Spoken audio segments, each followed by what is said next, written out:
Thanks everyone for coming. We're going to sign two bills today accomplishing multiple important public purposes.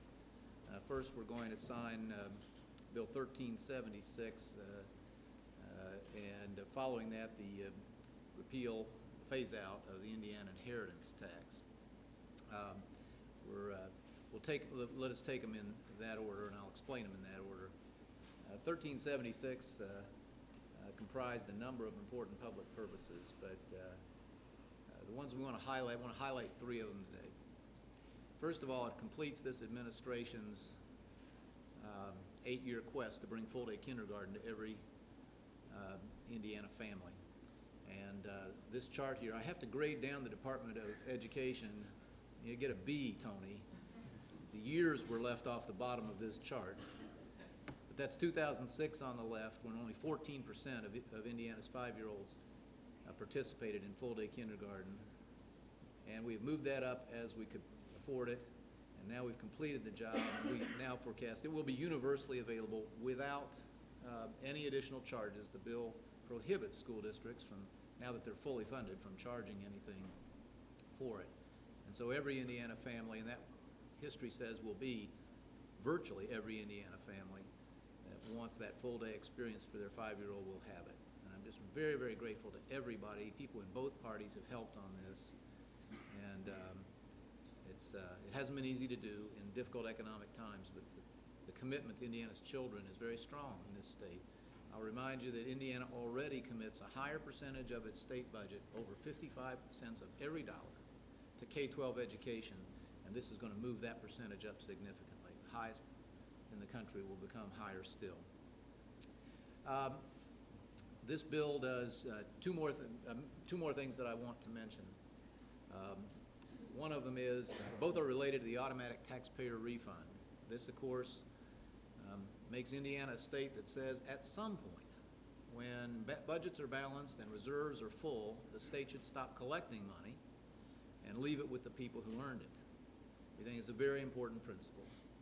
I can tell you today that although we won't know until the end of June or when we close the books, but we're raising our estimate of what this refund is likely to be, something closer in the area of $70 an individual, $140 for a joint return. 3.3 million Hoosiers will receive it, more or less.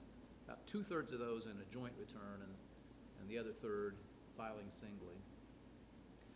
Also, in the modification of the taxpayer refund, something very important was done that accounts for the presence of some of our uniformed and other personnel with us today.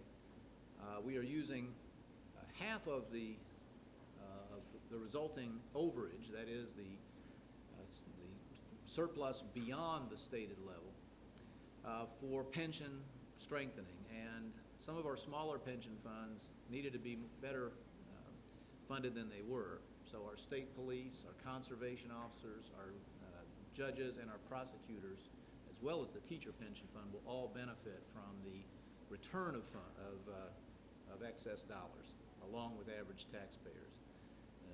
Bring these funds I mentioned up to 80%.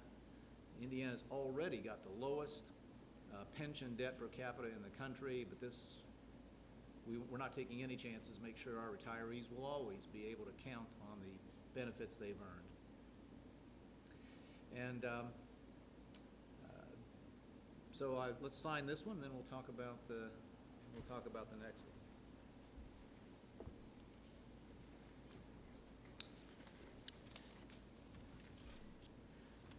I should add that neither Representative Espick nor Senator Kenley were able to be with us today, but they're well represented.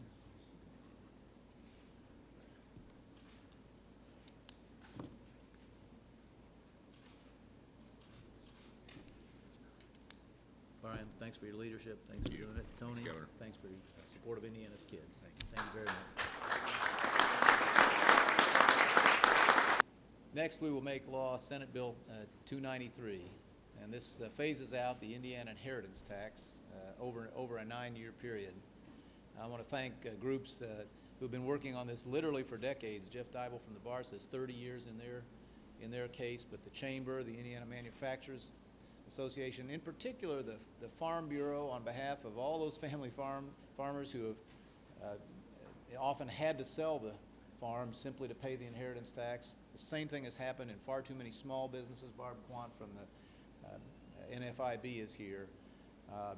Never again, we hope, will a farm or a small business in our state have to change hands just because somebody can't afford the inheritance tax otherwise. So there's a real matter of justice involved in this. And again, I just want to compliment the Speaker, all the Leader Long, all those legislators who put Indiana fiscally in a position to do these things. We would never have accomplished full-day kindergarten. We would never have been able to provide the tax refund that is coming, or to strengthen those pension funds, and we certainly would never have been able to phase out the inheritance tax were it not for a lot of very difficult decisions along the way, and that gave us the wherewithal to do that. I want to thank Eric Turner for his sponsorship, and Jim Smith, Senator Jim Smith, in his first term and his first bill. I asked him what you do for an encore after you pull off something this big, and he's not sure right now, but congratulations to the two of you, and thanks for doing something that farmers, small business people, and just average Hoosiers have dreamed about for a very long time.